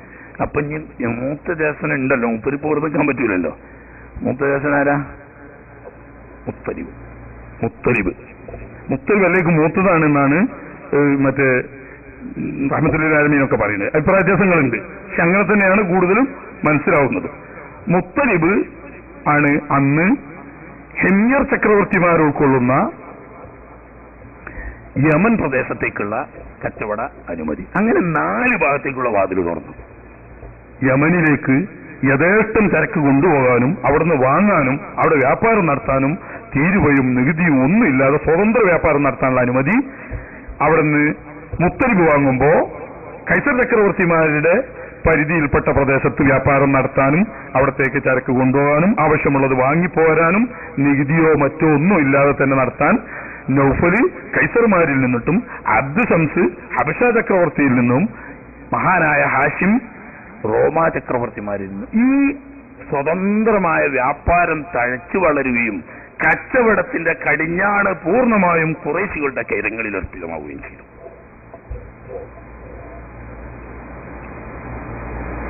മറ്റ് ഇടനിലക്കാര് തട്ടിപ്പോലായിരുന്നു. ഇവർക്ക് അവിടെ ഇങ്ങനെ പറഞ്ഞേക്ക് പയറ് നമ്മളവിടെ കോഴിക്കോട് കൊണ്ടുവച്ചാല് ആവശ്യക്കാര് വരുന്നവർക്ക് കൊടുക്കുക.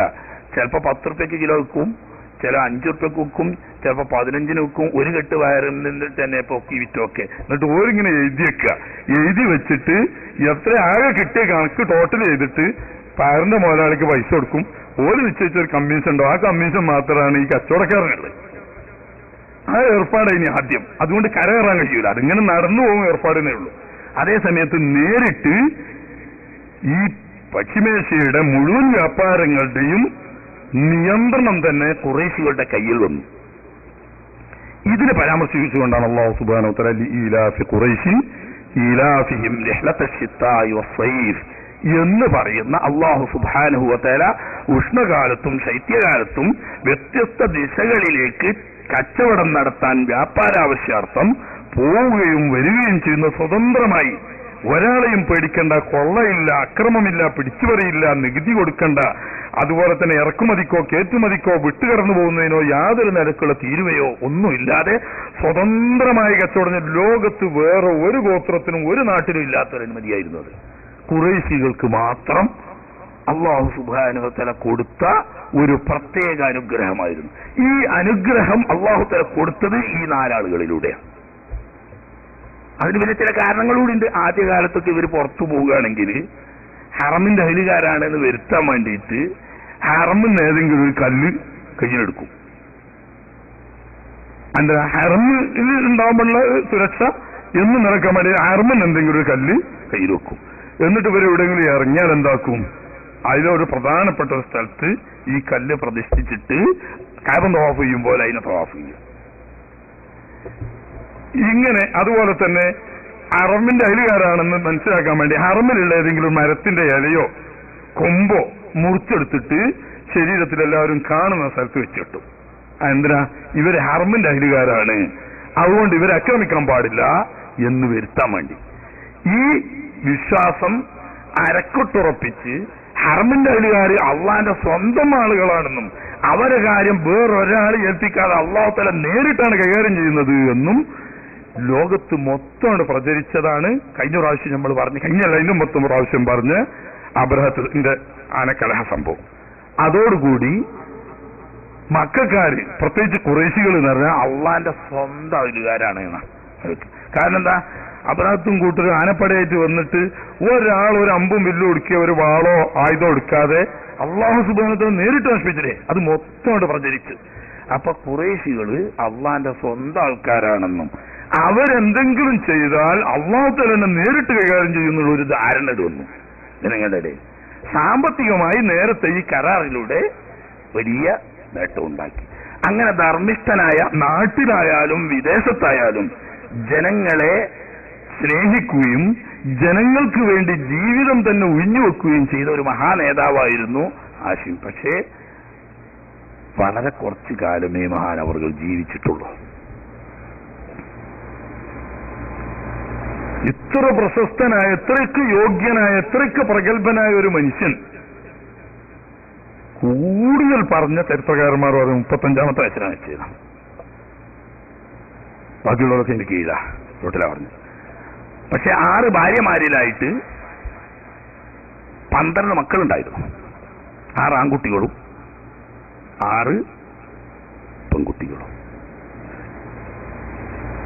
അതിൽപ്പെട്ട മൂത്ത മകനാണ് മുത്തലിബ്. ഹാഷിമിന്റെ ഹാഷിമിന്റെ സഹോദരനാണ്. ഹാഷിമിന്റെ മകനാണ്, മൂത്ത മകനായിരുന്നു നബി സല്ലല്ലാഹു അലൈഹി വസല്ലം തങ്ങളുടെ ഉപ്പാപ്പയായ അബ്ദുൽ മുത്തലിബ് എന്ന് പറയുന്ന ഷൈബത്തുൽ അംദ്. മക്കത്ത് നേരത്തെ പറഞ്ഞാലോ, മദീനത്ത് നിന്ന് വിവാഹം കഴിച്ച ബനു നജ്ജാർ ഗോത്രത്തിൽ നിന്നിട്ടും വിവാഹം കഴിച്ചു. ആ വിവാഹത്തിൽ ജനിച്ച മകനാണ് നബി സല്ലല്ലാഹു അലൈഹി വസല്ലം തങ്ങളുടെ ഉപ്പാപ്പയാവുന്ന അബ്ദുൽ മുത്തലിബ് എന്ന് പിന്നീട് പേര് വിളിക്കപ്പെട്ട ഷൈബത്തുൽ ഹംദ്. അദ്ദേഹത്തിന്റെ സഹോദരനാണ് അസദ്. ഈ അസദാണ് അലി റളിയല്ലാഹു തആല അൻഹുവിന്റെ ഉമ്മ ഫാത്തിമ ബിന്ത് അസദ് എന്ന് പറയുന്ന ഈ അസദിന്റെ മകളാ.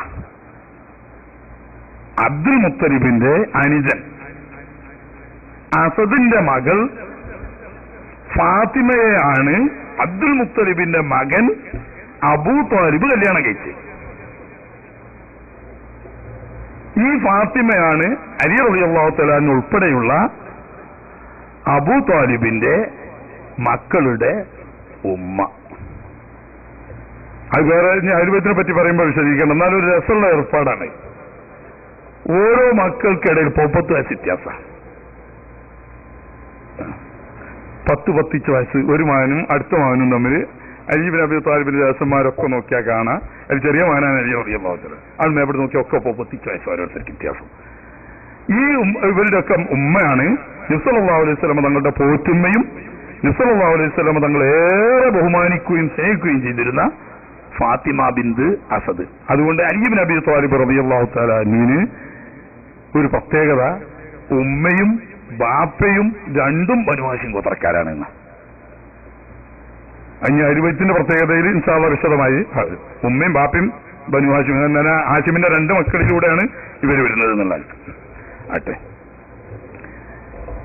പിന്നെ ചുരുക്കാണ്, ഹാഷിമ് ഇങ്ങനെ ഒരു പ്രാവശ്യം ഈ സൊസൈറ്റിയാക്കി മക്കയിലുള്ള പാവപ്പെട്ടവരും കഴിവുള്ളവരും ഒന്നിച്ചുകൂടി സൊസൈറ്റി രൂപീകരിച്ച് അവരവരുടെ സ്വന്തം കഴിവിനനുസരിച്ച് കുറച്ച് കൊടുക്കാൻ കഴിയുന്നവർ കുറച്ച് കൂടുതൽ എടുക്കാൻ കഴിയുന്നവർ അവർ ഓരോരുത്തരും അവരുടെ കഴിവിനനുസരിച്ച് സംഖ്യ സ്വരൂപിച്ച് ഇതിൽ നിന്നിട്ട് തെരഞ്ഞെടുക്കപ്പെട്ട നിശ്ചിത ആളുകൾ മാത്രം വ്യാപാരത്തിന് പോവുകയും ഇതിന് നേതൃത്വം വഹിച്ചുകൊണ്ട് മഹാനായ ഹാഷിമ് മുന്നിലുണ്ടാവും.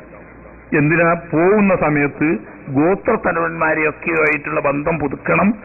ഏത് സമയത്തും പിണങ്ങാലോ, എന്തെങ്കിലും ഒന്ന് പിണങ്ങിയാൽ ആ റൂട്ട് അപകടകരമാവും.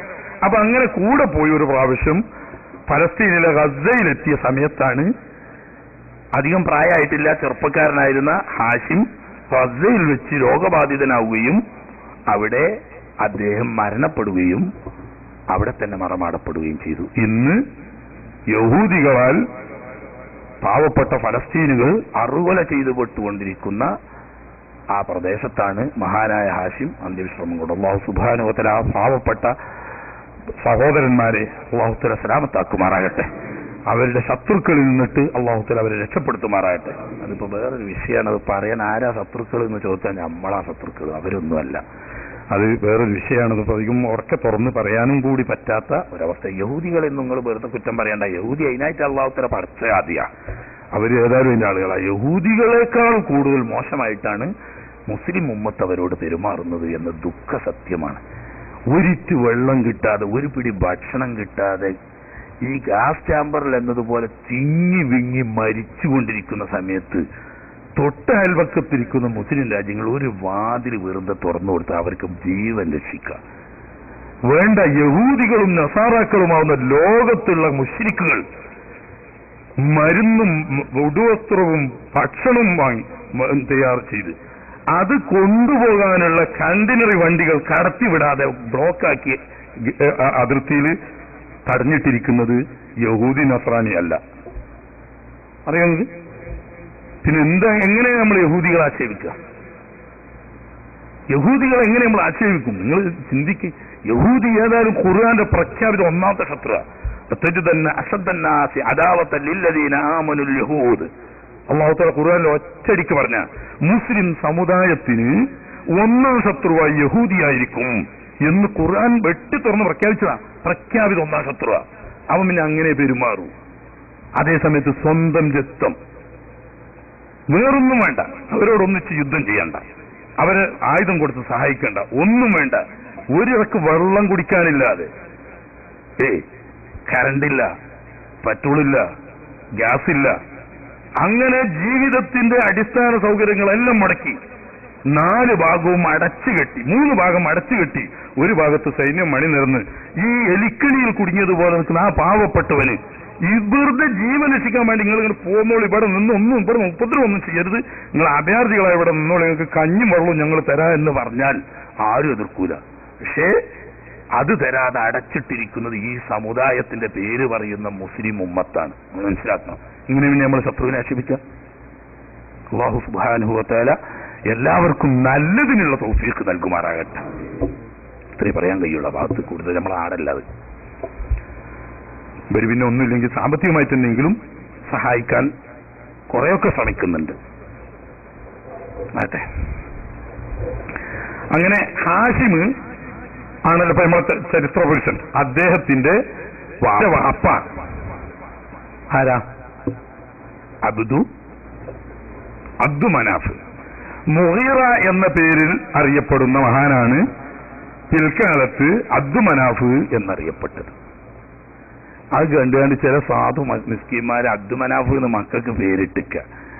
എന്നിട്ട് പിന്നെ അത് ശരിയല്ല എന്ന് ഏതോ ഉസ്താദ് പറഞ്ഞു കൊടുത്തപ്പോ ആ അബ്ദു മുറിച്ചിട്ട് വെറും മനാഫ് പേരിട്ടിക്ക. എന്താണത് സംഗതി എന്ന് മനസ്സിലാകുമ്പോഴേ ഇപ്പൊ ഇതിന്റെ അബദ്ധം തിരിയുള്ളൂ. ഈ അബ്ദു മനാഫ് എന്ന് പറഞ്ഞാൽ എന്താണെന്നറിയാം? ഈ മുഗീറത്ത് എന്ന് പറഞ്ഞ ഖുസൈന്റെ മകനാണല്ലോ മുഗീറത്ത്. ഈ മുഗീറത്ത് എന്ന പേരിൽ അറിയപ്പെടുന്ന നിബിതങ്ങളുടെ ഉപ്പാപ്പ ചെറിയ കുട്ടിയായിരുന്ന സമയത്ത് രാജകുടുംബ അംഗമായിരുന്നു ഇവരുടെ ഉമ്മ. ഖുസൈ വിവാഹം കഴിച്ചത് അന്നത്തെ മക്കയിലെ രാജാവായിരുന്ന വ്യക്തിയുടെ മകൾ ഹുബ്ബ എന്ന പേരിൽ അറിയപ്പെടുന്ന ഒരു സ്ത്രീയാണ് ഖുസൈ വിവാഹം കഴിച്ചത്. അവിടുന്ന് തുടങ്ങിയാലേ ഇപ്പൊ ഇതിന്റെ കോലം കിട്ടുള്ളൂ. അപ്പൊ അതിന് ഖുസൈ എന്തായി? ഖുസൈ സെയ്ദ് എന്നാ ഖുസൈന്റെ പേര്. ഖുസൈയും പേര് ഈ കേട്ടതൊന്നും ഇപ്പൊ പേരല്ലാന്ന് ഏകദേശമായി. നമ്മളതിനെ പറ്റി പഠിക്കാൻ ചിന്തിക്കണില്ല. അതാണ് അവിടുന്ന് തുടങ്ങിയാൽ ഞാനപ്പോ അത് അബ്ദുമനാഫ് ഉണ്ടായി കിട്ടൂല. അപ്പൊ ഖുസൈ ഉണ്ടായത് ഇങ്ങനെ. ഖുസൈന്റെ വാപ്പാരാര്? കിലാബ്. അത് വേറിട്ടുണ്ടോ? അങ്ങനെയുണ്ടോ മനുഷ്യന്മാർക്ക് വേറിട്ടത്? അടക്കട്ടെ, അവിടുന്ന് ഞാൻ പിന്നെ പറഞ്ഞുതരാം. ഈ കിലാബ് എന്നവര് വളരെ കുറച്ചു കാലം ജീവിച്ചിട്ടുള്ളൂ. അദ്ദേഹത്തിന് 2 മക്കൾ ജനിച്ചു. സുഹറത്ത് എന്ന ആമിനാബീവിന്റെ പാപ്പമാരെ കൂട്ടത്തിൽ കേട്ടിട്ട് ഞങ്ങൾ സൂറത്ത് അല്ലേ? ആമിനാബീവിന്റെ പാപ്പമാരിൽ പെണ്ണല്ലോ സൂറത്ത് നല്ല 1-ാം നമ്പറാണ്. ബനു സൂറ ഗോത്രം എന്ന് പറഞ്ഞ ഈ സൂറത്തിലേക്ക് ചേർത്തില്ല. സുഹറ എന്ന ഒരു മോന് ജനിച്ചു. പിന്നീട് കുറച്ചു കാലം മക്കളുണ്ടായില്ല.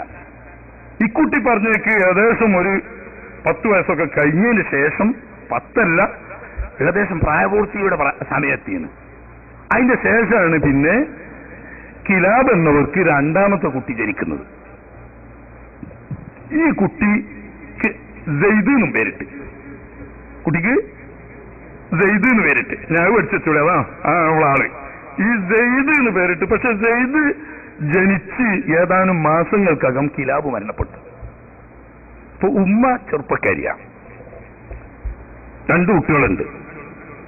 പക്ഷെ സുഹറത്ത് വലിയ മനുഷ്യനായിരുന്നു.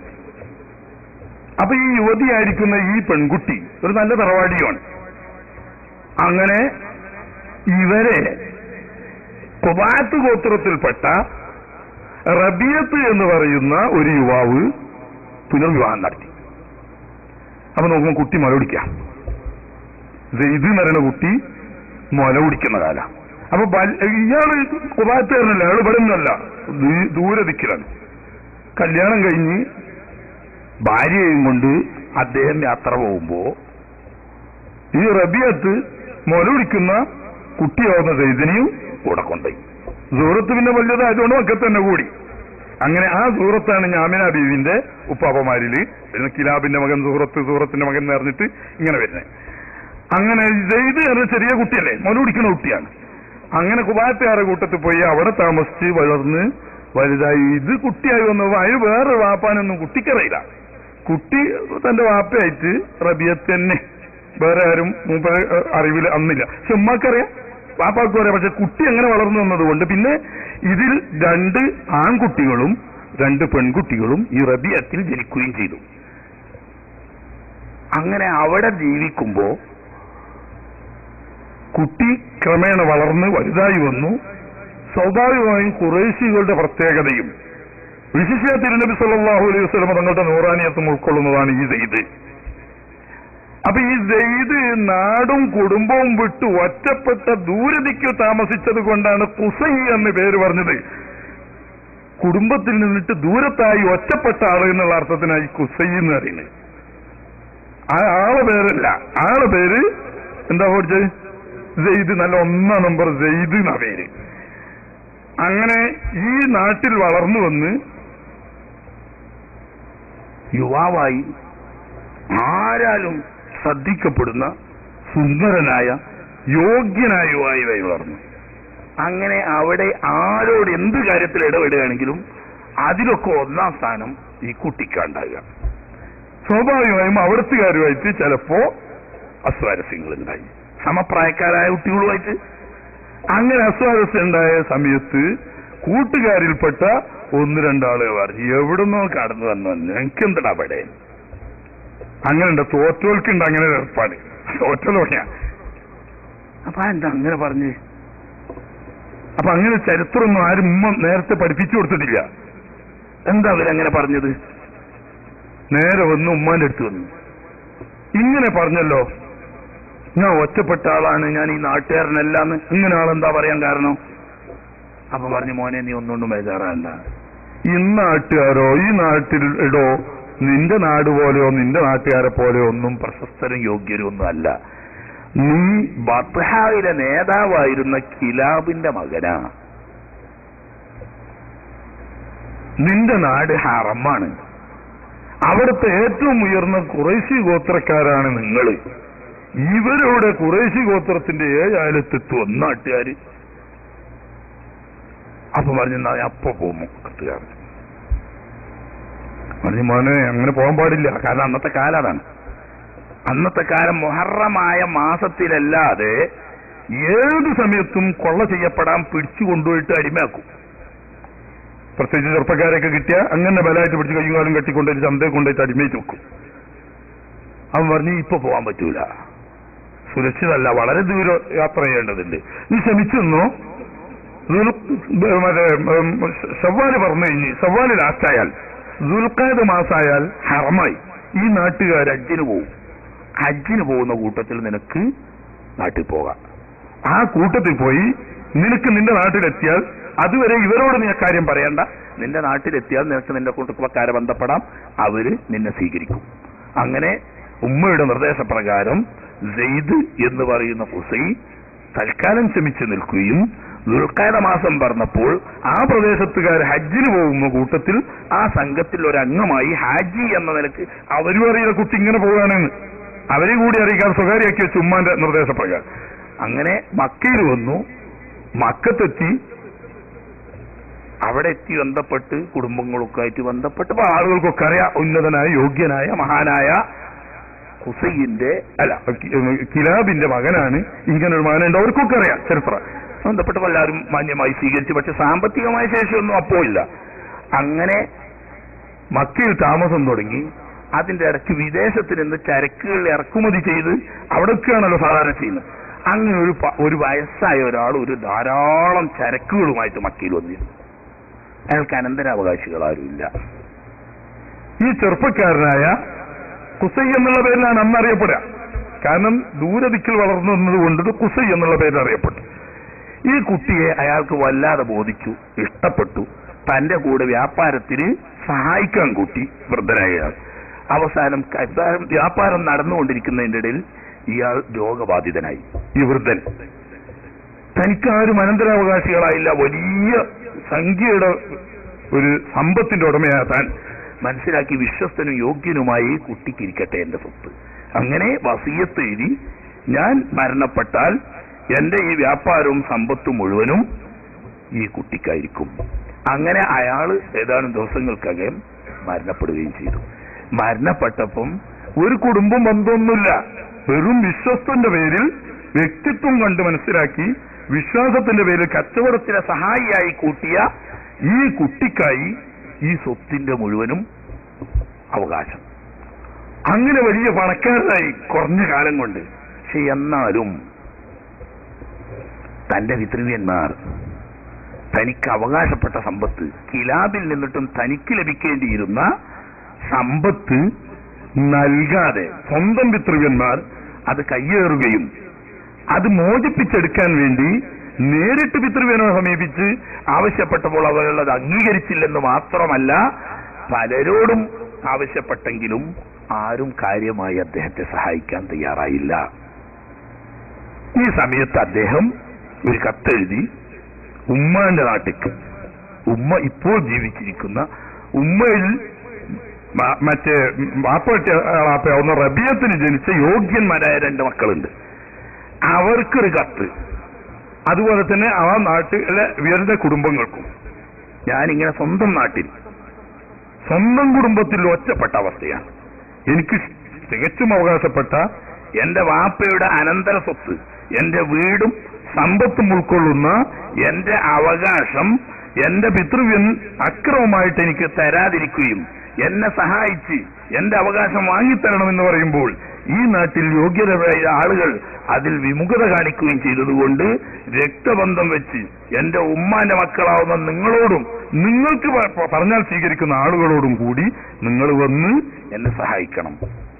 ഈ കത്ത് കിട്ടിയപ്പോ റബിയത്തിന്റെ 2 മക്കളും എന്തുകൊണ്ടും നമ്മുടെ സഹോദരൻ, ഉമ്മത്തെ സഹോദരനാണെങ്കിൽ നമ്മുടെ സഹോദരൻ ഒറ്റപ്പെട്ട് അവരുടെ സ്വന്തം കുടുംബത്തിൽ ഒറ്റപ്പെട്ടിരിക്കുകയാണ്, അതുകൊണ്ട് ആരെയും അനീതി ചെയ്യപ്പെടാൻ പാടില്ല, അർഹതപ്പെട്ട അവകാശപ്പെട്ടത് വാങ്ങിക്കൊടുക്കേണ്ട ഉത്തരവാദിത്വം നമുക്കുണ്ട്. അങ്ങനെ അവരും അമ്മാവന്മാരും ഉൾക്കൊള്ളുന്ന ഒരു വലിയ സംഘം, പോരണമെങ്കിൽ അന്നും തന്നെ ഹജ്ജ് സമയം വേണ്ട, അല്ലാത്ത സമയത്ത് പോരാൻ കഴിയില്ല, അത്ര ദൂരെ നിൽക്കുന്നത്. അവര് ഹജ്ജ് സംഘത്തിന്റെ മറവിൽ ഹജ്ജിന് എന്ന നിലയിൽ വരികയും മക്കയിൽ വന്ന് പിതൃവ്യനെ കണ്ട് കാര്യങ്ങൾ ഉണർത്തിക്കുകയും ചെയ്തു. അയാൾ ആദ്യം വിസമ്മതം പ്രകടിപ്പിച്ചു.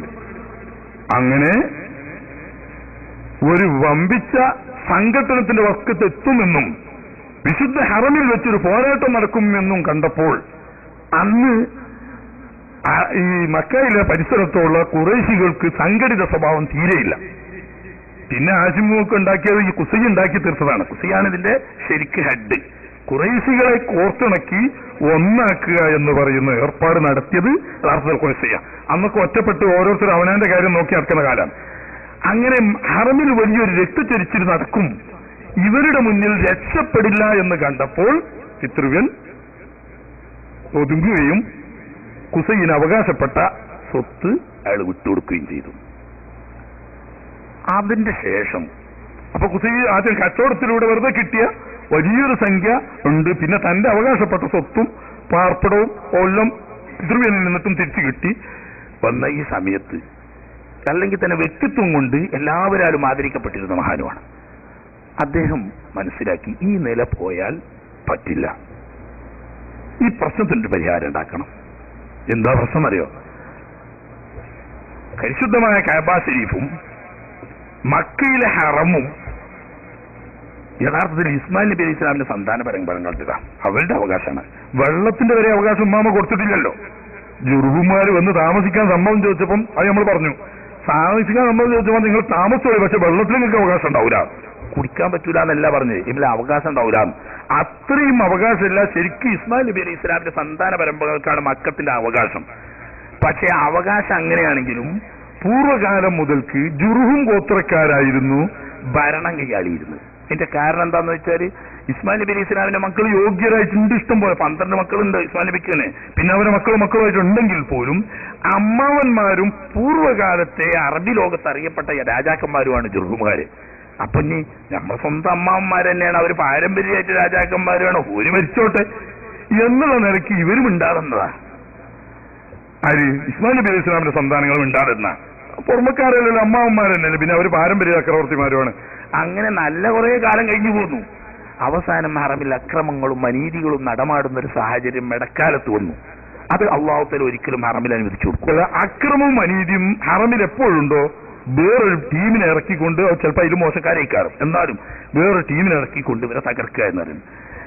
ഇങ്ങനെ ഇവര് വളരെ മോശമായ ഒരു നടപടിക്രമത്തിലേക്ക് പോയ സമയത്താണ് ഖുസാത്ത് ഗോത്രക്കാരെന്ന് പറയുന്ന അറബികൾ ജുർഹുമുകാരുമായി ബനൂ ബക്കറുകാരും ഖുസാത്തുകാരും ഐക്യമുന്നണിയായി വന്ന് ജുർഹുമുകാരെ യുദ്ധം ചെയ്ത് പരാജയപ്പെടുത്തി അവര് നാട് വിട്ട് പഴയ യമനിലേക്ക് പോയി.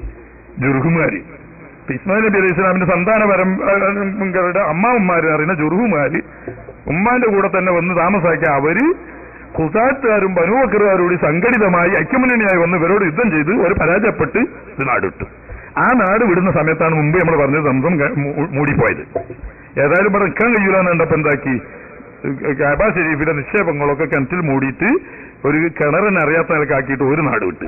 പിന്നെ അവിടെ ഭരണം നടത്തി ബനൂ ഖുസാത്തുകാരും ബനൂ ബക്കറുകാരോട് സംയുക്തമായാണ് യുദ്ധം ചെയ്തതെങ്കിലും അധികാരം കയ്യിൽ വന്നപ്പം ബനൂ ബക്കറുകാരെ പുറത്താക്കിയിട്ട് ഖുസാത്തുകാർ സ്വന്തം അധികാരം കൈയാളാൻ തുടങ്ങി. കുറച്ചു കാലം അങ്ങനെ നല്ല ഭരണം നടന്നു. പിന്നീടാണ് ആ ഖുസാത്ത് ഗോത്രത്തിൽപ്പെട്ട അംർ ഇബ്നു ലുഹയ്യ് എന്ന് പറയുന്ന ഒരു ധിക്കാരി, അയാളായിരുന്നു അന്നത്തെ ഭരണാധികാരി. അയാളാണ് മക്ക ഷരീഫിൽ ആദ്യമായി ഷിർക്ക്, അല്ലെങ്കിൽ അറബികൾക്കിടയിൽ ആദ്യമായി ഷിർക്കിന്റെ ആരാധനയും ബിംബവും പ്രതിഷ്ഠിക്കുകയും ഖലീലുള്ളാഹി ഇബ്രാഹിം അലൈഹി ഇസ്ലാമിന്റെ മില്ലത്ത് മാറ്റിമറിക്കും. അതുവരെ മില്ലത്തിന് മാറ്റില്ല, നടപടിയിൽ കുറച്ചൊക്കെ മോശം ഇതൊക്കെ വരുന്നുണ്ടെങ്കിലും വിശ്വാസത്തിലോ ആദർശത്തിലോ ഒന്നിലും മാറ്റില്ല. ഇബ്രാഹിം നബി അലൈഹി ഇസ്ലാമിന്റെ മില്ലത്താണ്, തൗഹീദാണ്, ഇസ്ലാമാണ്, അതിനൊന്നും മാറ്റില്ല. പക്ഷേ നടപടിയിൽ ഇപ്പോഴും ഉണ്ടല്ലോ നല്ല മുസ്ലിമീങ്ങൾ തന്നെ ഉണ്ട്, തമ്മാടികളും അക്രമികളും, അങ്ങനെ മോശമൊക്കെ ഒന്നിടുന്നല്ലാതെ ഈ ഖുസാത്ത് ഗോത്രക്കാരനായ അംർ ഇബ്നു ലുഹയ്യ് മാറ്റിമറിക്കുന്നത് വരെ അങ്ങനെ പോകുന്ന ആ ഗോത്രത്തിൽപ്പെട്ട തൊട്ടടുത്ത തന്റെ ഹുലൈൽ എന്ന് പറയുന്ന മനുഷ്യനാണ് ഭരണം നടത്തിക്കൊണ്ടിരിക്കുന്നത്. ആരുടെ കാലത്ത്? നമ്മളെ ഹുസൈന്റെ കാലത്ത്. അവിടെയാണ് പ്രശ്നം, ഹുസൈന്റെ കാലത്ത്. അപ്പോ ഇയാൾക്ക് ആമക്കളില്ല, ഈ ഹുലൈലിന് ആമക്കളില്ല. അയാളെ മോളാണ് ഈ ഹുബ്ബ എന്ന് പറയുന്നത്. അപ്പൊ മക്കയിൽ എന്തുകൊണ്ടും തന്റെ മകളെ വിവാഹം കഴിക്കാൻ യോഗ്യൻ ഖുസൈയാണ്. സാമ്പത്തികമായിട്ടും വ്യക്തിപരമായിട്ടും തറവാട് കൊണ്ടും ഒക്കെ യോഗ്യൻ ഖുസൈയാണ് എന്ന് മനസ്സിലാക്കി ഖുസൈ വിവാഹം അന്വേഷിക്കുകയും ഇയാള് കല്യാണം കഴിച്ചു കൊടുക്കുകയും ചെയ്തു. ഹുലൈല് ഈ ഹുബ്ബ എന്ന് പറയുന്ന മോളെ വിവാഹം കഴിച്ചു കൊടുത്തു. അതില് മക്കൾ ജനിച്ചു, മാന്യമായി സുഖമായി ജീവിച്ചിരിക്കുന്നു. അതിന്റെ ഇടയ്ക്ക് ഇയാൾക്ക് രോഗമായി, അമ്മോശൻ കാക്കാക്ക്. അളഞ്ഞ രാജാവ് അതുവരെ മരിക്കാൻ സമയത്ത് നോക്കുമ്പോ അവിടുത്തെ രാജാധികാരത്തിന്റെ മുഖ്യ ഭാഗം കഅബ ഷരീഫിന്റെ നിയന്ത്രണവും ഹാജിമാരെ കാര്യങ്ങളും ഒക്കെയാണല്ലോ. അതിപ്പം മകൾക്ക് നിർവഹിക്കാൻ കഴിയൂല. മരുമോനെ ഏൽപ്പിച്ചു കൊടുക്കാന്ന് പറഞ്ഞാൽ ഇവരെ ഗോത്രത്തിന് അധികാരം പോവുകയും ചെയ്യും. ഇവിടെ പ്രശ്നമായി. അങ്ങനെ ഇയാളുടെ ഒരു പിതൃവ്യപുത്രൻ ഉണ്ടായിരുന്നു, അബൂ അബ്സാൻ എന്ന് പറഞ്ഞിട്ടൊരു സാധു. ഇയാള് കുറച്ച് ഒരു മന്ദബുദ്ധിയാ. പക്ഷെ പറഞ്ഞിട്ട് തന്റെ അടുത്ത ബന്ധത്തിൽ പിന്നെ ഇയാളെ ഉള്ളൂ, ഈ അബൂ അബ്സാനേ ഉള്ളൂ, വേറെ ആളില്ല. അങ്ങനെ എന്താക്കി, കഅബ ഷരീഫിന്റെ വാതിൽ തുറക്കലും അടക്കലും അതിന്റെ കാര്യങ്ങൾ നിയന്ത്രിക്കലും ഹാജിമാരെ സ്വീകരിക്കലും അവരെ കാര്യങ്ങൾ നിയന്ത്രിക്കലും ഒക്കെ ഈ അബൂ അബ്സാൻ ഏൽപ്പിച്ചു. ഇയാള് കുറച്ച് മന്ദബുദ്ധിയാണ്. അങ്ങനെ ഇയാൾക്ക് കുറെ മക്കള്, ആര് ഖുസൈന് കുറെ മക്കളായി യോഗ്യന്മാരായി അയാൾ എന്നെ സ്വന്തം തെറ്റില്ലാത്ത ഒരവസ്ഥയിലും ആയതിന്റെ ഇടയ്ക്ക് ഈ അബൂ അബ്സാന്റെ ഈ മന്ദബുദ്ധി ഉപയോഗപ്പെടുത്തിയിട്ട് ഒരു ദിവസം നല്ലോണം വെള്ളം കുടിപ്പിച്ചു. അതിന്റെ ആൾക്കാരാണെന്നൊന്നും നിങ്ങൾ പറയേണ്ടപ്പോ വെള്ളം കുടിക്കാൻ പറ്റുമോ ചോദിക്കണ്ട, ഒന്നും ഇസ്ലാമും ശരിയത്തില്ലല്ലോ. വെള്ളം കുടിച്ച് നല്ല പിടുത്തം വിട്ട സമയത്ത് അബൂ അബ്സാനോട് പറഞ്ഞ്, ഖുസൈ പറഞ്ഞ്, ചെങ്ങായി വയസ്സ് കാലത്ത് വെറുതെ ഇതുമായിട്ട് നടന്നിട്ട് എന്താ കാര്യം? ഈ ഒരു കാര്യം ചെയ്യോ, ആ താക്കോലും ഇങ്ങോട്ട് തരുവോ, 10 ഒട്ടകം തരാ, ഒരു ബീപ്പ നിറച്ച് കള്ളും തരാ. ആദ്യം തന്നെ ഇതിന്റെ ആളാ, വെള്ളത്തിന്റെ ആളാ അബൂ അബ്സാൻ. ഞങ്ങൾക്ക് മൂപ്പർക്ക് 10 ഒട്ടകം തന്നെ വേണമെന്നില്ല, ആകെ ഇപ്പൊ ഒരു ബീപ്പ് വെള്ളം കിട്ടിയാൽ മതി മൂപ്പർക്ക്. ആയിക്കോട്ടെ, അങ്ങനെയാണ്. അങ്ങനെ 10 ഒട്ടവും കൊടുത്ത് ഒരു വിപ്പ വെള്ളം കൊടുത്ത് താക്കോല് വാങ്ങി. ഇയാള് വെള്ളം നീങ്ങി നേരം വെളുത്ത് ഇതാവുമ്പോ വെള്ളത്തിലുള്ള അവസ്ഥ അല്ലല്ലോ. പിന്നെ മറ്റേ ഖുസൈൻ താക്കോല് വാങ്ങിപ്പോയി. അങ്ങനെ ഇങ്ങനെ ആൾക്കാരൊക്കെ കൂടി ഓരോ അണ്ണന്തുക്കളൊക്കെ ഉണ്ട്, ഓരോപാട് വന്നു. എന്തേ പറഞ്ഞു, അത് പറ്റൂല, താക്കോല് കൊടുക്കാൻ പറ്റൂല. താക്കോല് ഞങ്ങളാണ് ഇവിടെ ഇതിന്റെ അധികാരികൾ, പാരമ്പര്യമായിട്ട് ഞങ്ങളാണ്. നമ്മള് പഴയ അമനികളെ അവിടെ നാട്ടി പായിപ്പിച്ചാണ് നമ്മളെ അധികാരം കഴിച്ചാ അത് നിങ്ങൾ പറ്റൂല. ഞാൻ എന്റെ അമ്മശാക്കയാണ്, അമ്മശാക്കനെയല്ല ഇവിടുത്തെ ഭരണാധികാരികൾ മരിക്കണ വരെ. അയാൾക്ക് ആ മക്കളില്ല. ഇനി എന്തുകൊണ്ടും ഞാനാണ് എന്നെ യോഗ്യം, ഞാൻ ഉസ്മാൻ നബി അലൈഹി ഇസ്ലാമിന്റെ മകനാണ്, എനിക്കെന്താ പറയാണ്ട് പോയി. ഇവർ തമ്മിൽ പ്രശ്നമായി നോക്കുമ്പോ പറഞ്ഞേക്ക് ഈ കുസൈ നേരത്തെ തന്നെ ബുദ്ധിമാനാണ്. അയാൾ യോഗ്യരായ ഖുറൈശികളെ മുഴുവനും കണ്ടിട്ട് പറഞ്ഞു, ഇതാ ഞമ്മക്ക് കിട്ടുന്ന സ്വർണ്ണാവസരം, ഞമ്മളൊപ്പാപ്പാന്റെതാ ഇത്. ഇസ്മായിൽ നബി അലൈഹിസ്സലാമാണ് ഇതിന്റെ ഉടമക്കാരൻ. ഈ ഇസ്മായിൽ നബി അലൈഹി സ്വലാമിന്റെ പാരമ്പര്യക്കാരാണ് ഞമ്മള്. ഖുസാത്തുകാരാരാ? ഓര് നമ്മളെ ആരുമല്ല. അതുകൊണ്ട് എന്തു വന്നാലും വേണ്ടിയില്ല, ഇവരോട് യുദ്ധം ചെയ്ത് നമ്മൾക്കിത് നിലനിർത്തിയേ പറ്റൂ. വേണ്ടി വന്നാൽ മറ്റോരെ വിളിക്കും ചെയ്യും. പണ്ട് വിളിച്ചോലെ അമ്മാന്റെ ബാക്കിയുള്ളവരെ. ഇങ്ങനെ എന്തായാലും രക്ഷയില്ലാന്നുണ്ട്. അങ്ങനെ യുദ്ധത്തിന്റെ വാക്കിലെത്തി നല്ല യുദ്ധമായി. യുദ്ധം തന്നെയായി. യുദ്ധത്തിൽ രണ്ട് ഭാഗത്തു നിന്നും ധാരാളം ആളുകൾ കൊല്ലപ്പെട്ടു. ഒരു തീരുമാനമാകാതെ ധാരാളം ആളുകൾ കൊല്ലപ്പെട്ടു. പന്ത്രണ്ടൊരു മദ്യം വെക്കുക എന്നറിഞ്ഞിട്ട് അങ്ങനെ മദ്യത്തിൽ വെച്ചു. അങ്ങനെ മക്കത്തിലും പരിസരത്തിലും അല്ലാത്ത കുറെ ദൂരദിക്കിലുള്ള ഒരു യോഗ്യനായ ഒരു ഗോത്രത്തലവനെ ഈ വിഷയത്തിൽ തീരുമാനമെടുക്കാൻ അങ്ങനെ രണ്ട് കക്ഷിയും അവിടെ ഹാജരായി.